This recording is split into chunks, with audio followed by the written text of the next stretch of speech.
తేల్చుకుందాం రా. పరపతి ఉన్న ప్రజానాయకుడివే అయితే మల్కాజ్గిరిలో పోటీ పడదాం. సీఎం రేవంత్ రెడ్డికి బీఆర్ఎస్ వర్కింగ్ ప్రెసిడెంట్ కేటీఆర్ సవాల్. సో కేటీఆర్ ఏమి ఇలా ఎద్దేవో చేస్తున్నాడు అంటే చెయ్యి ఇలా పెట్టేసి ఈరోజు రాష్ట్ర సీఎం రేవంత్ రెడ్డిని అంటా ఉన్నాడు. ఏందంటుండు, నువ్వు మల్కాజ్గిరి ఎంపీగా ఇంతకుముందు ఉన్నావు కదా, ఇప్పుడు తిరిగి అదే మల్కాజ్గిరికి నేను వస్తా, సిరిసిల్లకు రాజీనామా చేస్తా, కొడంగల్కు నువ్వు రాజీనామా చెయ్యి, సీఎంకు రాజీనామా చెయ్యి, ఇద్దరం కలిసి చేద్దామంటే మనుషులను రెచ్చగొట్టి అధికారం లేకున్నా ఈ మాటలకి ఏమన్నా అర్థం ఉందా? కొంచెమన్నా బుద్ధి జ్ఞానం ఉన్నప్పుడు మాట్లాడాలి.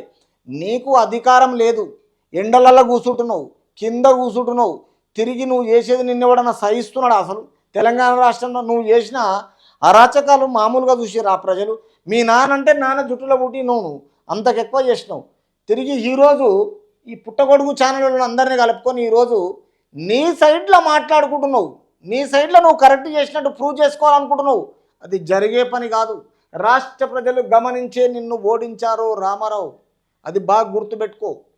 తిరిగి ఈరోజు నువ్వు ఏదో చేసి తెలంగాణ రాష్ట్ర ప్రజలను రెచ్చగొట్టి చీఫ్ మినిస్టర్ రేవంత్ రెడ్డి గారిని రెచ్చగొట్టి తిరిగి మళ్ళా వ్యతిరేకత తీసుకొచ్చి కాంగ్రెస్ పార్టీలో నుంచి ఎమ్మెల్యేలను కొని అవిశ్వాస తీర్మానం పెట్టి కక్ష సాధింపుతో మళ్ళీ ఏదో అధికారం రావాలని చూస్తున్నావు, కానీ అది జరిగేది కాదు. తెలంగాణ రాష్ట్ర ప్రజలు రాళ్లతో కొడతారు ఎక్కడ తిరగనీయకుండా, అది జాగ్రత్త పడు. అవసరమైతే మానుకో ఇట్లాంటి మాటలు మాట్లాడము.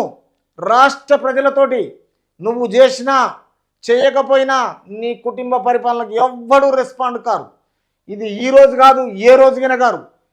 కొంచెం పార్లమెంట్ ఎలక్షన్లు అయిపోయేదాకా ఓపిక పట్టు. నువ్వేం రాజీనామా చేయొద్దు, సీఎం ఏం రాజీనామా చేయడు, నీ మాటలకు లొంగిపోయే టైపు కాదు అది. అర్థమవుతుందా? నువ్వు మాట్లాడే మాటలు ఎట్లా ఉంటాయంటే డబ్బుతోనే పీసీసీ సీఎం పదవులు వచ్చాయి, మరి నీకెంతో వచ్చింది? నువ్వేం చదువుకున్నావని? చదువుకుంటే అమెరికాలో జాబ్ చేస్తావు. నువ్వు తిరిగి తెలంగాణలో నువ్వు ఎట్లొచ్చినావు? ఐటీ శాఖ మంత్రి ఎట్లయినావు? 3 అక్షరాల కేసీఆరే లేకుంటే నీ లైఫ్ ఏంది ఒకసారి ఆలోచన చేసుకో. గుండె మీద చేసి ఆలోచన చేసుకో. ఈరోజు ఒకరిని అనేటప్పుడు మన గురించి మనం ఆలోచన చేసుకోవాలి, మన ఈపు మనం చూసుకోవాలి. గురిగింజ అంటదంట, దాని వెనక సైడ్లో నలుపు ఎట్లుంటుందో తెలియదు. నువ్వు ఆ టైపు తొందరపడుతున్నావు. ఇవన్నీ మానుకో, కొంచెం ఆగు, తోడ రోక్. ఈ విషయంలో నీకు అతి తొందరలోనే అధికార పార్టీ చూపిస్తుంది. కాబట్టి ఈ విషయంలో ఒక్క సీటు రాదంటే నిజంగానే రాదు. నువ్వు చేసిన అరాచకాలకు నువ్వు ఏం చేసినావు? తెలంగాణలో ప్రజలకు ఏ ఊరు తిరిగినావు? ఏ ప్రజలకు ఏ సాయం చేసినావు? నీ అవసరానికి నువ్వు బాగుపడ్డావు, ఎవడు బాగుపడలే, మీ కుటుంబం బాగుపడ్డది. అర్థమైందా? ఎమ్మెల్యే పదవులకు ఏం చేసినావు? నీ ఎమ్మెల్యే అందరికీ ఒక్కరోజన్నా ఎవరైనా మాట్లాడనిచ్చినావా? వాళ్ళకి పోనీ వాళ్ళ గురించి ఏదైనా మాట్లాడినావా? పోనీ ప్రజల గురించి ఏమైనా హెల్ప్ చేయమన్నావా? లేదు. మీ కుటుంబ పరిపాలనకు ఎవడు మాట్లాడొద్దు, నువ్వు ఒక్కరివి మాట్లాడాలి. మొత్తం షాడో సీఎం నువ్వు, మొత్తం మీ అయ్యో దగ్గర నువ్వు ఓ దగ్గర.